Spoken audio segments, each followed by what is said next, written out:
नमस्कार, मैं हूं सत्यपाल और आप देख रहे हैं CWB Hindi news.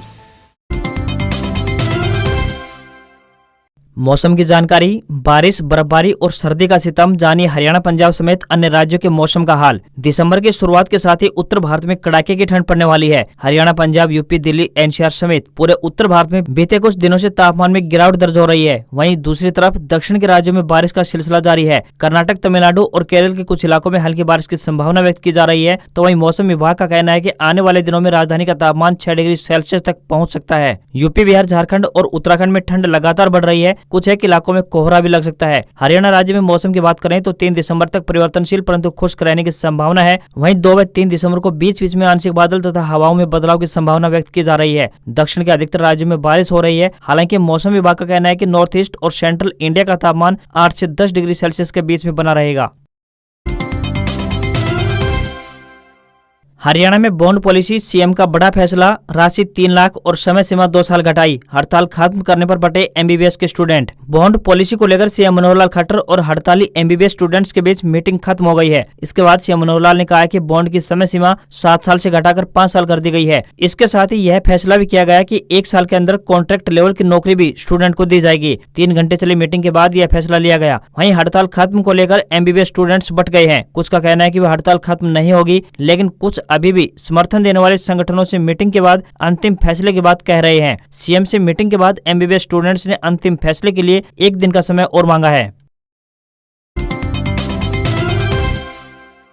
Doctor Ambedkar मेधावी छात्रवृत्ति योजना का लाभ अब सभी वर्गों के छात्रों को मिलेगा। जींद के उपायुक्त डॉक्टर मनोज कुमार ने बताया कि डॉक्टर भीमराव अंबेडकर मेधावी छात्र संशोधित योजना वर्ष 2022-23 के लिए हरियाणा सरकार ने अनुसूचित जातियां एवं पिछड़े वर्ग के साथ साथ अन्य वर्गों के छात्रों को भी शामिल कर डॉक्टर अंबेडकर मेधावी छात्र योजना में संशोधन किया है। डॉक्टर भीमराव अंबेडकर मेधावी छात्र संशोधन योजना में अब अनुसूचित जाति एवं जनजाति, घुमंतु जाति व पिछड़े वर्ग के साथ साथ अन्य सभी वर्गों के छात्रों को 10वीं के उपरांत छात्रवृत्ति प्रदान की जाएगी। डॉक्टर भीमराव अंबेडकर मेधावी छात्र संशोधित योजना वर्ष 2022-23 के लिए 4 लाख तक की पारिवारिक वार्षिक आय वाले पात्र विद्यार्थी 1 दिसंबर यानी आज से 31 जनवरी 2023 तक अपना आवेदन ऑनलाइन भर सकते हैं। इन विद्यार्थियों को 8,000 रुपए से लेकर 12,000 रुपए तक की छात्रवृत्ति प्रदान की जाती है। ऐसे पात्र विद्यार्थी अपना आवेदन सरलहरियाणा.gov.in पर ऑनलाइन कर सकते हैं। खाप नेता टेकराम कंडेला बोले, नोटों पर अन्नदाता की फोटो लगनी चाहिए। किसान देश का अन्नदाता है, इसलिए देश की करेंसी नोटों पर भी अन्नदाता की फोटो लगनी चाहिए। ये कहना है खाप पंचायत के राष्ट्रीय संयोजक टेकराम कंडेला का। वे जाट धर्मशाला में पत्रकारों से बातचीत कर रहे थे। उन्होंने कहा कि इस समय देश में अलग अलग पार्टियों के नेता नोटों पर फोटो लगाने को लेकर बयानबाजी करने में जुटे हुए हैं। ऐसे में खाप पंचायत एवं जन कल्याण मंच देश के प्रधानमंत्री और मुख्यमंत्री से मांग करती है कि नोटों पर देश के अन्नदाता की फोटो लगनी चाहिए। उन्होंने बताया कि जाट धर्मशाला में खाप पंचायत और जन कल्याण मंच की एक बैठक आयोजित की गई। इस बैठक में 2 मुख्य मांगों को लेकर चर्चा की गई है, जिनमें नोटों पर अन्नदाता की फोटो लगाने और एक गांव एक गोत्र पर शादी करने पर रोक लगाने की मांग की गई है। नारनौल में 600 वाहनों के चालान, स्पेशल अभियान चलाकर पुलिस ने गलत लेन और रोंग साइड में चलने वालों पर कसा शिकंजा। हरियाणा के महेंद्रगढ़ जिले में पुलिस द्वारा बुधवार सुबह 10 बजे से लेकर शाम 4 बजे तक लेन ड्राइविंग, रोंग साइड ड्राइविंग और रोंग पार्किंग वालों पर कार्रवाई के लिए स्पेशल अभियान चलाया गया। इस दौरान यातायात के नियमों की उल्लंघना करने वाले वाहनों के 600 ड्राइवरों के चालान भी किए गए। SP विक्रांत भूषण ने बताया कि अभियान के दौरान पुलिस ने गलत लेन, गलत दिशा में वाहन चला रहे वाहन चालकों को बताया कि ये गलत है, सही लेन और सही दिशा में वाहन चलाएं। गलत लेन या फिर गलत दिशा में चलाना हादसे को निमंत्रण देना है। सुरक्षित चलें, सुरक्षित रहें। जिला पुलिस ने लेन ड्राइविंग, गलत दिशा में ड्राइविंग करने वाले और रोंग पार्किंग करने वाले वाहन चालकों के खिलाफ सख्ती की है। मोटर वाहन अधिनियम के तहत 600 से अधिक वाहनों के चालान किए गए हैं। ये सख्ती आगे भी कायम रहेगी। गीता महोत्सव की तर्ज पर हर्षोल्लास के साथ मनाया जाएगा कृष्णा उत्सव। मुख्यमंत्री मनोहर लाल ने कहा कि अंतर्राष्ट्रीय गीता महोत्सव विश्व पटल पर अपनी अमिट छाप छोड़ चुका है। अब महाभारत स्थली कुरुक्षेत्र में भगवान श्री कृष्ण की लीलाएं नजर आएंगी। कर्मयोगी धरा पर गीता महोत्सव की तर्ज पर कृष्णा उत्सव भी मनाया जाएगा। इस उत्सव को मनाने के लिए शहर सभी सामाजिक और धार्मिक संस्थाओं का सहयोग भी लिया जाएगा। मुख्यमंत्री कुरुक्षेत्र विश्वविद्यालय कुरुक्षेत्र के सभागार में श्रीमद भागवत गीता सदन में अंतर्राष्ट्रीय गीता संगोष्ठी को संबोधित करने के उपरांत बातचीत कर रहे थे। मुख्यमंत्री ने कहा कि वर्ष 2016 में अंतर्राष्ट्रीय गीता महोत्सव को मनाने का सिलसिला प्रारंभ हुआ और विदेशी सरजमी पर गीता की वाणी गूंजी। आगामी 2023 में ऑस्ट्रेलिया की सरजमी पर गीता गूंज सुनाई देगी। इससे पहले मॉरिशस, लंदन व कनाडा में गीता महोत्सव मनाया जा चुका है। अंतर्राष्ट्रीय गीता महोत्सव में पर्यटकों के उत्साह को देखते हुए सरकार ने कुरुक्षेत्र की पावन धरा पर भगवान श्री कृष्ण की लीलाओं को मनमोहक अंदाज में प्रस्तुत करने का एक बड़ा फैसला लिया है।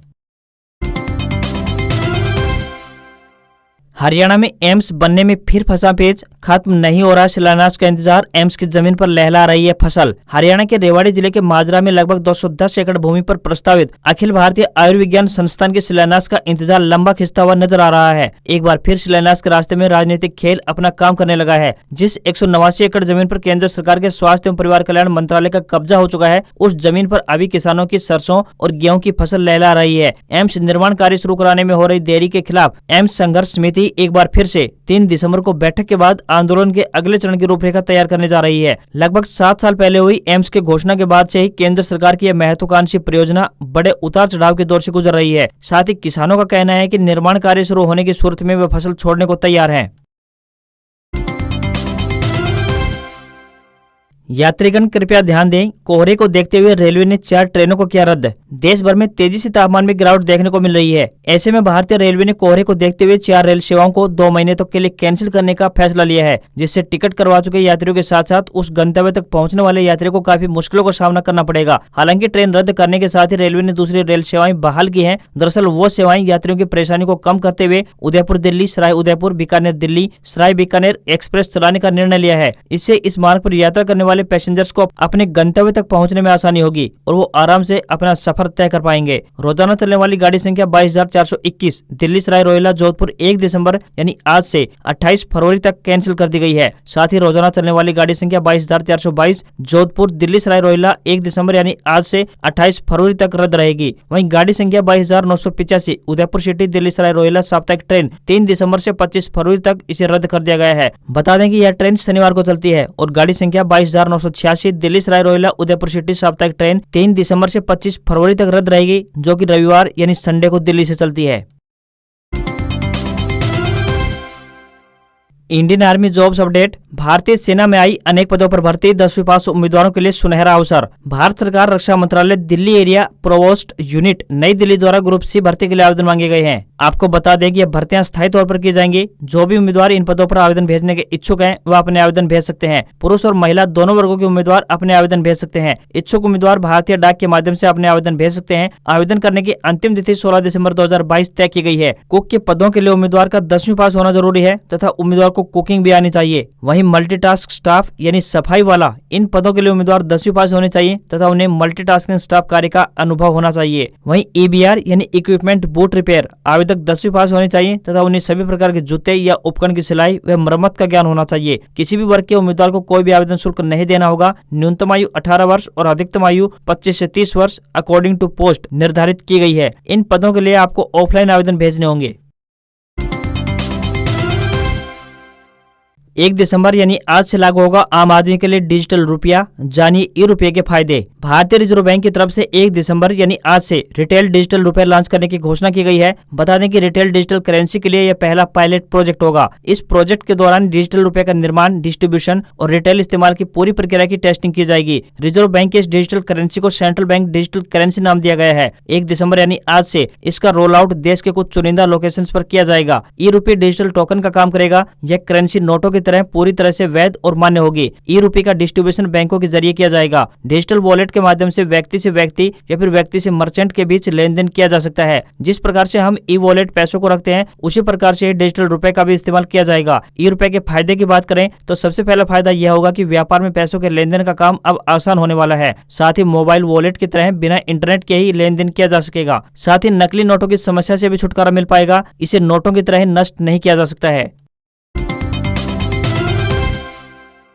ड्राइविंग लाइसेंस को लेकर बड़ा अपडेट, अब DL से मिल जाएगी पूरी हिस्ट्री। यदि आप भी कार और बाइक चलाते हैं तो आज की यह खबर आपके लिए काफी अहम होने वाली है। यातायात नियमों को बार बार तोड़ने वाले व्यक्तियों की पहचान करना अब काफी आसान होने वाला है। ड्राइविंग लाइसेंस में हर बार कटने वाले चालान का रिकॉर्ड डाउनलोड किया जा सकेगा। पुलिस और परिवहन विभाग सहित जांच एजेंसियों की टीम DL को स्वाइप मशीन में डालकर स्कैन करके चालक के अभियोग की जानकारी पल भर में हासिल कर पाएगी। इससे अधिकारियों को आसानी से पता चल पाएगा कि चालक ने यातायात के नियमों का कितनी बार उल्लंघन किया है। इसी के आधार पर चालक के साथ कार्रवाई भी की जाएगी। साथ ही उसका DL यानी ड्राइविंग लाइसेंस निरस्त यानी रिजेक्ट भी किया जा सकता है। नए साल की शुरुआत से इसे लागू कर दिया जाएगा।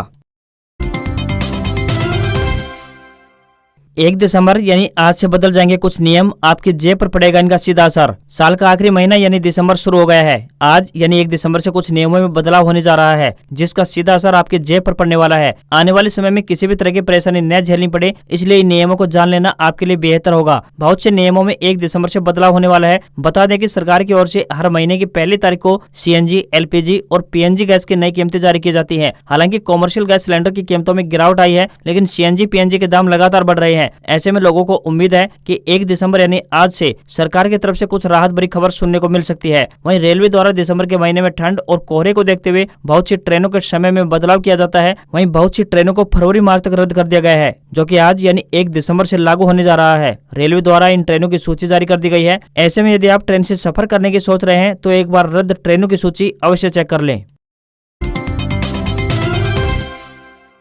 हरियाणा में पहली बार इतना बड़ा विलय, 19 विभाग मर्ज होकर बनेंगे 8। इलेक्ट्रॉनिक सूचना प्रौद्योगिकी खत्म होगा। हरियाणा गठन के बाद पहली बार सरकारी विभागों का बड़े स्तर पर मर्जर हुआ है। 19 विभाग मर्ज कर 8 बना दिए गए हैं। इलेक्ट्रॉनिक एवं सूचना प्रौद्योगिकी विभाग को खत्म करने पर सहमति बनी है। आपूर्ति एवं निपटान विभाग को वित्त महकमे और अग्निशमन सेवाएं एवं सुरक्षा को शहरी स्थानीय निकाय से राजस्व एवं आपदा प्रबंधन विभाग में शिफ्ट किया जाएगा। एक विभाग से जुड़ा एजेंडा पास नहीं हो पाया है। मर्जर के बाद बने नए विभागों के हिसाब से ही जल्द मंत्रियों के पोर्टफोलियो में बड़ा बदलाव होने वाला है। यह दिसंबर के महीने या फिर जनवरी में संभव होगा। विभागों के मर्जर को अंतिम मंजूरी हरियाणा मंत्रिमंडल देगा। सरकार ने यह निर्णय सरकारी विभागों की कार्य कुशलता को और बढ़ाने के लिए लिया है। मर्ज हुए विभागों का मंत्री और प्रशासनिक सचिव एक ही होगा। निदेशालय पहले की तरह ही काम करते रहेंगे। कर्मचारियों का कैडर भी मर्ज नहीं होगा। हार्ट्रोन पहले की तरह ही काम करेगा, लेकिन उद्योग विभाग के अधीन आएगा।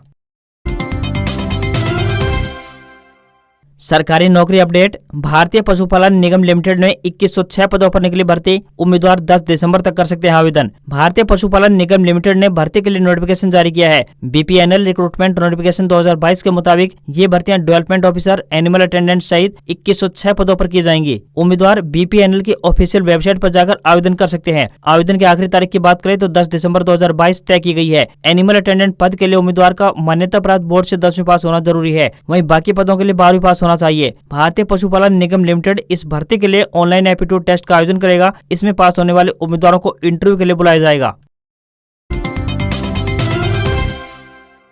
पहली बार 63,000 के पार पहुंचा बाजार। सेंसेक्स 417 अंक बढ़कर 63,099 पर बंद। ऑटो और मेटल शेयर भागे। शेयर बाजार हफ्ते के तीसरे कारोबारी दिन 63,000 के पार पहुंच गया है। सेंसेक्स 417.81 अंक बढ़त के साथ 63,099.65 के स्तर पर बंद हुआ। इसके साथ ही सेंसेक्स ने अपना नया क्लोजिंग हाई भी बनाया है। महिंद्रा एंड महिंद्रा सबसे ज्यादा 4% चढ़ा। निफ्टी ने भी नया ऑल टाइम हाई और क्लोजिंग हाई बनाया है। निफ्टी 140.30 अंक बढ़कर 18,758.35 के स्तर पर बंद हुआ है। ये निफ्टी का नया क्लोजिंग हाई भी है। महिंद्रा एंड महिंद्रा, हिंडाल्को और ग्रासिम में तेजी दिखाई दी। वहीं सराफा बाजार की बात करें तो सोने और चांदी में तेजी देखने को मिली है। 24 कैरेट सोना 52,777 रुपए प्रति 10 ग्राम पर पहुंच गया है। वहीं चांदी की बात करें तो ये 61,900 रुपए प्रति किलोग्राम पर बंद हुई है। $1 का रेट 81 रुपए 39 पैसे के स्तर पर बंद हुआ। आज खबरों में बस इतना ही। देखते रहिए CWB हिंदी न्यूज। नमस्कार।